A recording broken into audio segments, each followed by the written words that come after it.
j'aimerais rappeler un peu la démarche que j'ai choisie pour ce cours-là. Nous sommes partis d'un niveau général, celui des grands principes qui régissent l'organisation et la direction des entreprises. Depuis leurs fondateurs, Taylor, Fayol, Ford, etc. Ce sont les principales fondations de l'organisation de l'entreprise et que j'ai essayé de mettre en rapport avec l'évolution du contexte général jusqu'aux nouvelles tendances post-tayloriennes, l'école des relations humaines, etc. Par la suite, nous avons abordé un niveau moins important, c'est le niveau de l'application pratique de ces principes généraux, ce qu'on a vu dans le chapitre 1er de cette partie-là, à travers les structures organisationnelles. Mais il s'agit maintenant de voir un peu en détail l'organisation, c'est comme si on va zoomer un peu sur les composants de cette organisation. Il s'agit de voir les fonctions de l'entreprise. Mais avant, essayons tout d'abord de définir qu'est-ce qu'une fonction. Qu'est-ce qu'une fonction? Tel qu'il est défini par Fayol, une fonction regroupe des tâches interdépendantes ayant le même objectif.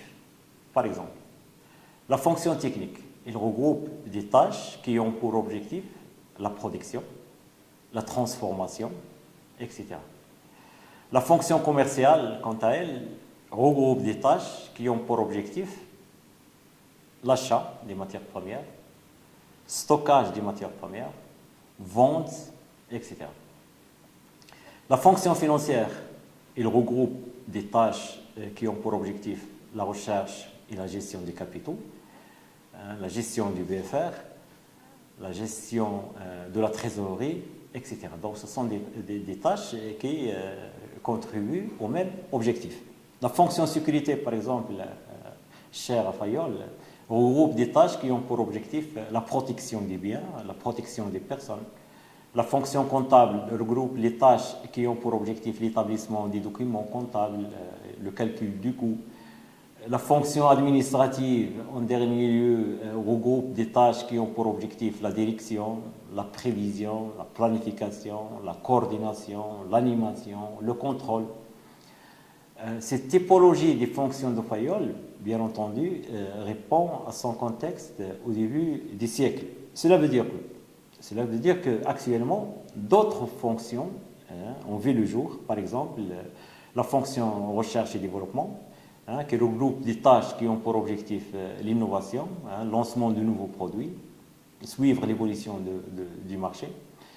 La fonction qualité, donc c'est une fonction plus ou moins récente, qui regroupe des tâches qui ont pour objectif le respect des normes de produits, respect des normes de sécurité, respect des normes en rapport avec l'environnement, etc.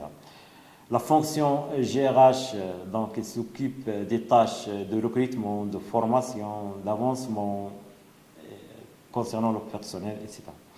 Mais d'une manière générale, plus l'entreprise est grande, plus les problèmes sont diversifiés, plus sa structure est précise et ayant plusieurs fonctions.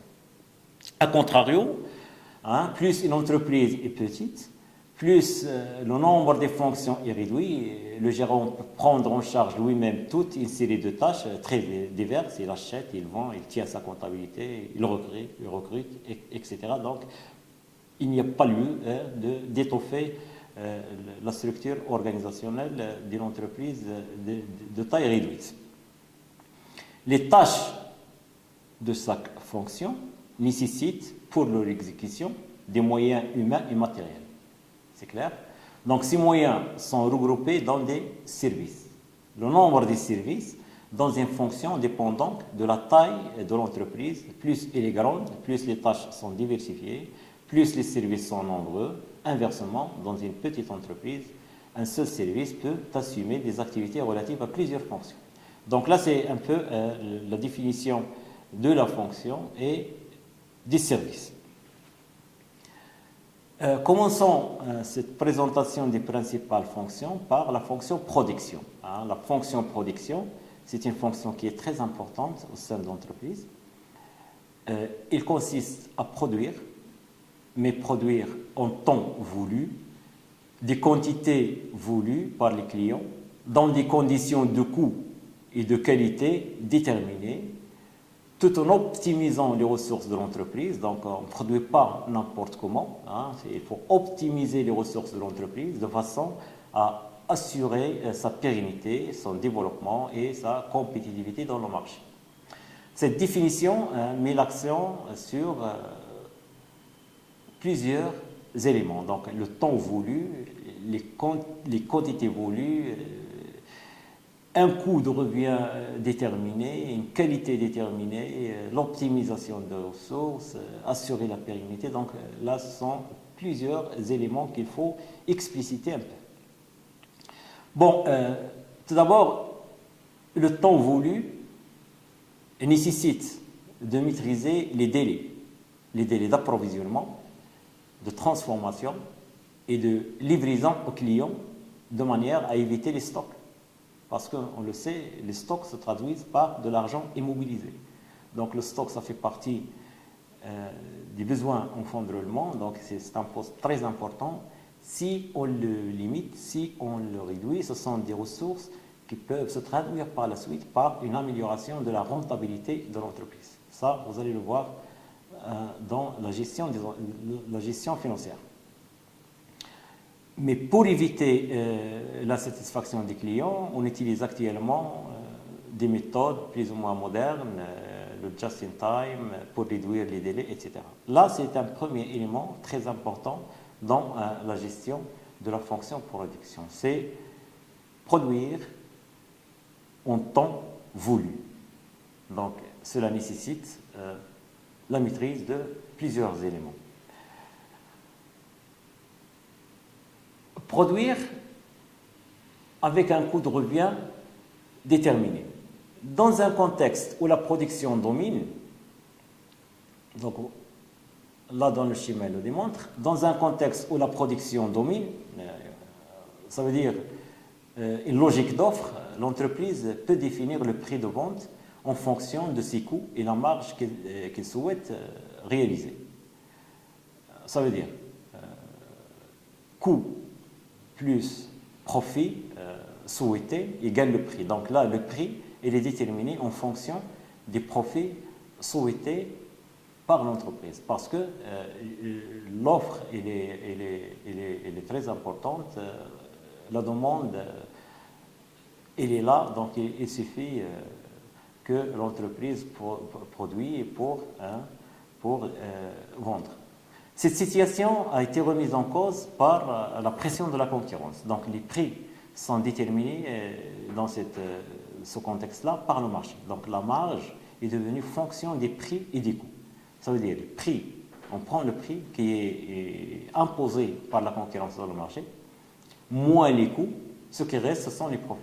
Donc l'entreprise dans ce contexte-là ne maîtrise plus cette variable prix parce qu'elle dépend de la concurrence. C'est une variable donnée qui s'impose par le marché. Donc les profits découlent de la différence entre les prix et les coûts. Donc pour augmenter les profits, il faut diminuer les coûts. Parce que le prix, c'est plus ou moins une donnée qui s'impose dans ce contexte. Donc une entreprise qui cherche à dégager une marge importante pour distribuer des dividendes, pour réaliser des investissements, doit maîtriser ses coûts. Donc les coûts sont devenus donc une fonction du prix et des profits espérés. Je prends les prix, moins les profits, égale les coûts. Donc là, ce sont des coûts déterminés. Si je veux augmenter mes profits, il faut diminuer les coûts. Donc, je détermine des coûts et j'impose à la production de réduire les charges jusqu'au niveau des coûts déterminés. Il y a aussi un autre élément important signalé dans la définition de la fonction production, c'est la qualité déterminée. Bon, la qualité, là aussi, c'est un élément très important. il peut être envisagé sous deux aspects. Premier aspect, c'est la qualité de la conception des produits. Donc celle-ci est fixée, on va le voir, par le bureau d'études, sur la base de la perception et des attentes des clients. Donc il y a des études à faire au niveau des clients pour voir un peu quelles sont les attentes, qu'est-ce qu'ils attendent au niveau de la qualité des produits. On appelle ça la qualité de la conception. On revient à l'entreprise pour réaliser cette qualité. On parle alors là d'un autre niveau, c'est la qualité de réalisation des produits. Donc celle-ci dépend de la qualité des processus et des contrôles. Donc les processus de production et le contrôle réalisé au sein de l'entreprise sont les deux éléments qui déterminent un peu la réalisation de la qualité voulue. La non-maîtrise de ces deux niveaux de la qualité de la conception et la réalisation, entraîne des coûts de la non-qualité qui se traduisent par une insatisfaction des clients. Vous avez là le schéma de la chaîne de la qualité dans la fonction de production. Donc, il y a des intrants, qualité des intrants, perception des clients, information. Il y a le processus de réalisation de cette qualité. Donc là, ce sont les procédures, les matières, les machines, les sous-traitants. C'est une partie de ce produit est réalisé en dehors de l'entreprise. Tout ça nous donne un résultat. C'est une qualité offerte, ce qu'on va offrir au marché, et on va attendre l'impact à travers la perception des clients de cette qualité qui lui est proposée. Donc là, sa qualité perçue, le client va faire un peu la différence entre ses attentes et le produit ou le niveau de qualité entre ses mains. Là aussi, c'est un élément très important à gérer au niveau de la production. Quatrième élément évoqué dans la définition de la fonction production, il s'agit de l'optimisation des ressources. Donc il faut produire tout en essayant d'optimiser les ressources dont dispose l'entreprise. Obtenir le meilleur rendement possible par l'élimination des temps improductifs, les mauvaises utilisations des ressources, toutes les ressources, machines, temps, matières, etc. À ce niveau-là, la fonction de production doit surveiller deux indicateurs. Le rendement du travail, calculé par quantité produite sur l'effectif employé, et un deuxième indicateur à surveiller, c'est le rendement horaire du travail. Ce sont les quantités produites sur les heures travaillées. Donc là, pour réaliser cet objectif d'optimisation des ressources, il faut surveiller deux indicateurs importants au niveau de la production. Cinquième élément évoqué dans l'introduction, dans la définition de la fonction production, c'est la pérennité, assurer la pérennité de l'entreprise. Donc, dans un contexte économique très compétitif, la durabilité ou la survie de l'entreprise est devenue quelque part un objectif prioritaire. Donc, cette durabilité n'est pas synonyme d'immobilisme, donc il ne faut pas rester immobile et espérer durer dans le marché. L'entreprise doit innover, doit changer en permanence pour rester vivante, pour rester viable sur le marché. Là aussi, ça rentre dans le domaine de la gestion de production. Aussi, il y a un objectif de développement. Donc, c'est l'autre préoccupation principale des chefs d'entreprise et le développement de son outil de production. Donc, pour cela, il doit gagner des parts de marché, ce qui lui impose d'être plus performant que ses concurrents. Et être performant, c'est avant tout, cela revient à la performance de la production. En dernier lieu, il y a la compétitivité. Ça aussi, c'est un peu de la responsabilité de la production. Donc, pour assurer cette pérennité et ce développement, l'entreprise doit devenir et rester compétitive. C'est-à-dire répondre rapidement aux besoins des consommateurs par des produits moins chers et encore de bonne qualité. La fonction production tient son importance de tout ça au sein de l'entreprise. Donc, il constitue, si vous voulez, une interface entre plusieurs fonctions, direction générale, fonction financière, fonction commerciale. Donc, Il constitue en quelque part un lieu de concrétisation de la stratégie de l'entreprise. Donc il est à l'intersection essentiellement de la direction générale avec sa stratégie, de la fonction financière, parce que toutes les tâches assurées au niveau de la production ont des répercussions financières, et la fonction commerciale, enfin. Donc c'est au niveau de la fonction de production qu'on voit dans quelle mesure on peut réaliser ou non la stratégie de l'entreprise au niveau de la pérennité, développement, etc. Cette fonction-là a une organisation. Donc, comme toute fonction, la fonction production se décompose en un certain nombre de services. Ces services ont soit un rôle opérationnel, soit un rôle fonctionnel. Donc, on a vu ça auparavant.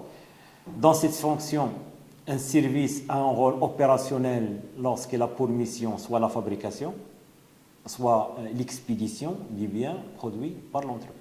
Donc, il est en rapport directement avec l'activité de cette fonction. Là, c'est un service opérationnel. Un service a un rôle fonctionnel lorsqu'il se charge de définir, d'organiser ou de contrôler tout simplement l'activité de production. Vous avez là un organigramme classique de la fonction de production. Donc, il y a la direction de production, il y a un service études, c'est le bureau d'études, il y a les méthodes, il y a l'ordonnancement et le contrôle. Là, ce sont des services fonctionnels. Nous avons aussi la fabrication, l'expédition et l'entretien. Là, ce sont des services opérationnels. La répartition de la production suit plusieurs étapes assurées par plusieurs services. Chaque service a des attributions et chaque service répond à une question particulière en rapport avec la production. Donc nous avons le tableau là qui synthétise un peu ces questions et ces attributions. Voyons par exemple l'étape 1. Donc le bureau d'études doit spécifier quel produit fabriquer. Il élabore un cahier de charges qui est un document qui définit les spécificités de base d'un produit ou d'un service. Donc, il y a une question à laquelle il doit répondre ce bureau d'études. Quel produit fabriquer? Il élabore enfin un prototype qui est un premier exemplaire au modèle d'un produit destiné à être expérimenté en service pour déterminer ses qualités en vue de la fabrication en série. Donc là, c'est la première étape des processus de production. Deuxième étape, c'est le bureau des méthodes qui a pour fonction de préciser comment le produit sera fabriqué. Donc la question à laquelle doit répondre le bureau de méthode, c'est comment ce produit sera fabriqué, par quelle machine et en quel délai. Donc le bureau des méthodes définit le mode opératoire, c'est-à-dire les étapes nécessaires à la fabrication, les équipements à mettre en œuvre et les outillages à utiliser, l'implantation de l'organisation des postes de travail et les temps nécessaires, les documents techniques destinés aux différents services de l'entreprise, à savoir la nomenclature, les fiches de coûts de revient, les gammes de fabrication, les plans d'exécution et tout ça. Donc là, c'est le bureau de méthode qui a pour fonction de préciser le comment. Comment produire ou comment ce produit fabriqué sera fabriqué. Donc déjà, la première étape, c'est le bureau d'études qui répond à la question quel produit fabriquer. Maintenant, le bureau de méthode, c'est le mode opératoire et répond à la question comment. L'étape 3, c'est le bureau d'ordonnancement. Ça aussi, c'est un travail très important qui se fait à ce niveau. Ce bureau-là, il coordonne les moyens et les matières tout en évitant les attentes ou bien les ruptures de stock. C'est très important. Donc, il répond à 4 questions. Quand lancer la fabrication, donc c'est gestion du planning, qui fabriquera, où fabriquer, combien de temps pour fabriquer. Là, c'est le bureau d'ordonnancement qui coordonne un peu les tâches, les différentes tâches, pour que le processus de production ne soit pas en rupture ou bien qu'il n'y ait pas des attentes. Et on a vu auparavant que ces attentes et ces ruptures ont des répercussions sur la performance générale de la production. En dernier lieu, l'étape 4, c'est le contrôle qui détermine les normes à respecter à toutes les phases des processus de production en termes de coût, de délai, mais surtout de qualité. Donc là, ce tableau il schématise un peu les 4 étapes, les questions posées et les attributions de chacune de ces étapes et de chacun de ces services. Maintenant, un autre point sur la gestion de la production. Donc, on a vu l'importance de la production. On a vu les différentes phases des processus de production. Maintenant, la gestion de la production, il consiste simplement à assurer de façon optimale la combinaison des facteurs de production qui sont mis à la disposition de l'entreprise pour réaliser les objectifs fixés en termes de qualité, en termes de quantité, de délai et de coût. Donc, la gestion de la production occupe une place très importante au sein de l'entreprise. Là, le schéma il montre un peu la place de cette gestion de production et en rapport avec le commercial, la direction générale, les études, méthodes, la fabrication, la maintenance, le magasin, la qualité, la comptabilité, le contrôle de gestion, l'informatique, personnel, les approvisionnements, l'achat, etc. Donc, il est vraiment au centre de la gestion de l'entreprise. S'il n'y a pas une bonne production, il n'y aura pas une bonne marge, donc il n'y aura pas une bonne profitabilité, il n'y aura pas de recrutement, ça se répercute sur toute la chaîne au sein de l'entreprise. Donc, la raison d'être d'ailleurs de l'entreprise, c'est la production et c'est la réalisation d'un profit. Et de là, du coup, l'importance de la production dans l'organisation générale de l'entreprise. Le problème clé que doit résoudre la gestion de la production est celui de la concordance entre la production et les ventes en volume, en quantité, en qualité et en délai. Là, c'est un peu la question qui préoccupe les gestionnaires de la production. Donc, c'est cette concordance entre ces éléments-là.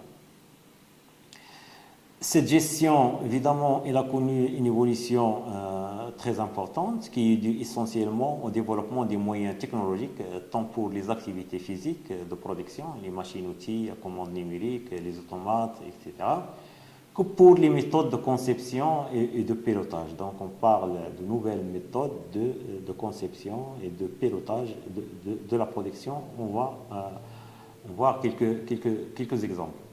Donc, cette évolution, elle est due à 2 éléments. Il y a déjà ce développement des moyens technologiques, mais aussi, ce qui est aussi très important, c'est la pression concurrentielle des entreprises japonaises qui ont mis le doigt sur les insuffisances de l'organisation taïloienne, qui est encore très présente dans le reste du monde, pour ne pas éliminer nos pays. Cette gestion sera différente suivant le mode de production adopté et qui lui aussi dépend de plusieurs variables et de types de production. Donc il y a en bref 3 principaux modes de production. Donc il y a tout d'abord la production continue, c'est le processus de transformation des matières qui ne doit pas s'interrompre entre 2 postes de travail consécutifs, c'est-à-dire sans stockage intermédiaire. On parle de la production continue. Cette production, elle est présente chaque fois qu'il s'agit d'un volume important et chaque fois qu'il y a une stabilité de la demande. Pensez par exemple à l'industrie de process, les raffineries de pétrole, les cimenteries, etc. Chaque fois qu'il y a la demande, il y a la stabilité de la demande, donc on entre dans la production continue sans interruption, sans stock intermédiaire. Il y a aussi un autre mode de production, c'est la production discrète ou bien la production discontinue. Donc chaque produit est réalisé suivant un processus de production qui peut être fractionné pour permettre la reprise de produits semi-finis. Donc là, on n'est pas dans la production continue, il y a des produits semi-finis au milieu des processus de fabrication.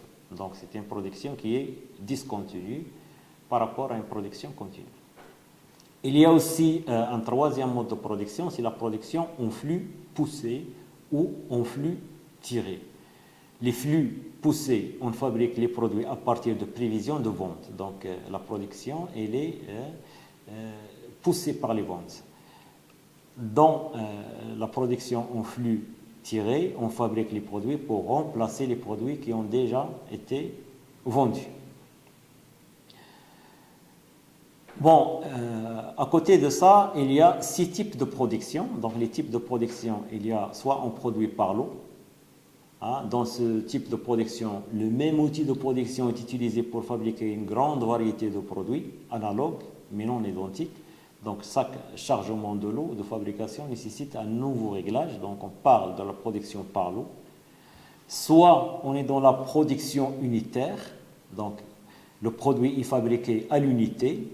On est en des très petites séries conformément à un besoin spécifique. La réalisation de tels produits, par exemple, nécessite généralement beaucoup de main-d'œuvre, impliquant un cycle de production relativement long. Pensez par exemple à la construction d'un bâtiment, donc là c'est une production unitaire. La construction navale, la construction d'un bateau, c'est une production unitaire. Construction aéronautique, c'est une construction, c'est un style de production, c'est un type de production unitaire, etc. Donc ça nécessite la mobilisation de moyens très importants et de personnel très important. Il y a un autre type de production, on parle de la production de masse, donc les produits sont fabriqués en très grande quantité, on a vu ça avec Ford. Ce sont des produits standards ou similaires, donc il n'y a pas de différence entre les produits qui nécessitent l'utilisation d'un outil de production spécialisé. Et donc c'est l'exemple de l'électroménager, l'automobile quelque part. Donc on est dans la production de masse, les produits sont standardisés, donc ils sont similaires. On utilise le même outil de production pour réaliser la production de masse. Il y a un dernier type, il y a un autre type de production, c'est la production à la commande. Là où on entre dans le cas d'un produit coûteux, des produits spéciaux ou bien des prototypes. Donc les prototypes, généralement, sont des produits qui sont produits à la commande. Donc le produit, la particularité de ce produit qui n'est pas disponible au moment de la commande et il nécessite un délai de réalisation. Donc, et le prix n'est pas standard et se négocie en même temps que les délais de commande. Exemple, un navire, un ouvrage d'art par exemple. Là, c'est une production à la commande qui n'a pas de prix et qui n'est jamais disponible au moment de la commande, sauf exception. Il y a aussi la production pour stockage. Donc là, elle concerne des produits qui ne sont pas coûteux ou qui ont un usage général et qui sont fabriqués en grande quantité. Donc le produit est disponible immédiatement à la vente à un prix standard. La production est souvent une production de masse ou une production par lot. Exemple, l'électroménager, les téléviseurs. Donc on produit et on stocke et les prix sont standards.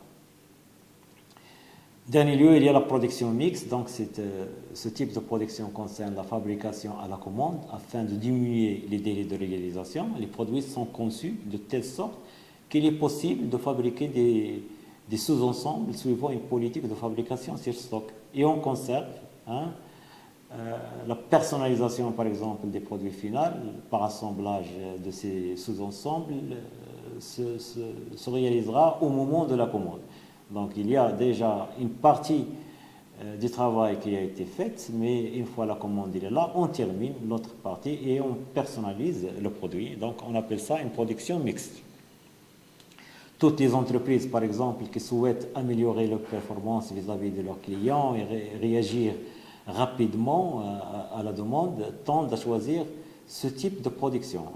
Pensez à ce qui se passe au niveau de la restauration. Donc on peut demander n'importe quel plat, il est déjà plus ou moins préparé et c'est fait de quelques minutes pour que le client sera satisfait. Donc ce type de fabrication, il existe aussi dans la navigation de plaisance par exemple. Donc il y a des produits qui sont, si vous voulez, semi-finis, mais une fois la commande est là, on personnalise le produit final. Actuellement, parmi les méthodes les plus performantes pour la gestion de la production, il y a le GESATAN.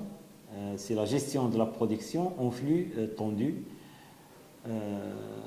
ou bien le pilotage de la production par l'aval. Donc, c'est une méthode qui cherche un peu l'harmonisation de la production-vente et repose sur l'harmonisation de la production et la vente et qui repose sur l'anticipation de la demande. Donc, il faut planifier la demande, il faut faire des études pour voir un peu l'évolution de la demande et anticiper cette évolution, et qui repose aussi sur l'adaptation des méthodes de production. Donc là, on est vraiment juste. C'est ça l'importance de cette gestion, de cette méthode de gestion, c'est qu'il faut justement produire en flux tendu, donc produire pour satisfaire la demande juste au moment où il se manifeste, dans la juste quantité et la juste qualité demandée. Donc il faut vraiment être à point sur tous les niveaux. Ça a été mis en place par les Japonais, c'est là où l'industrie japonaise excelle, durant les années 70, avant de se diffuser par la suite dans les autres pays. Il répond à 4 objectifs essentiels, donc c'est le volume, le délai, la qualité et le coût le plus efficacement possible. Donc là, c'est l'objectif de cette méthode de gestion qui est le just-in-time. Cette méthode vise la performance par la recherche des 5 zéros. Donc il y a zéro stock, réduire les stocks par la production en flux tendu. Cela nécessite donc une fiabilité de la chaîne d'approvisionnement. Donc il n'y a pas de stock, mais il faut être prêt au moment de la vente. Zéro délai, donc il faut réduire les délais en produisant juste à temps, donc il n'y a pas de délai d'attente. Zéro défaut, donc il faut augmenter la qualité pour qu'il n'y ait pas de travail à refaire, pour qu'il n'y ait pas de contrôle, donc zéro défaut. Zéro panne, donc il faut assurer la fiabilité du processus de production. Il ne faut pas qu'il y ait des ruptures, des temps d'arrêt, etc., parce que de ça dépend toute une logistique d'approvisionnement, etc. Zéro papier, donc c'est réduire et simplifier les procédures. Par zéro papier, donc c'est pas zéro papier, mais zéro procédure, zéro formalité pour que tout le système fonctionne. Donc là, cette méthode, elle a démontré son importance, mais sous d'autres cieux. Les conditions organisationnelles pour la réussite de cette méthode-là, donc il faut une fiabilité des délais de réponse, la fiabilité des produits et des machines, zéro panne, la réduction de la taille des lots, donc pour pouvoir assurer cette flexibilité et répondre à la demande, donc il faut qu'il y ait des lots moins importants. La polyvalence des hommes et des machines, donc il faut que cette flexibilité aussi soit de nature à s'appliquer aux ressources humaines et aux machines. Changement rapide des types de fabrication, donc il faut à tout moment être capable de répondre à l'évolution de la demande par un changement des types de fabrication. Et enfin, un système d'information adapté pour déclencher la production. Donc là, c'est un exemple des méthodes modernes qui sont en vigueur dans le domaine de la gestion de production.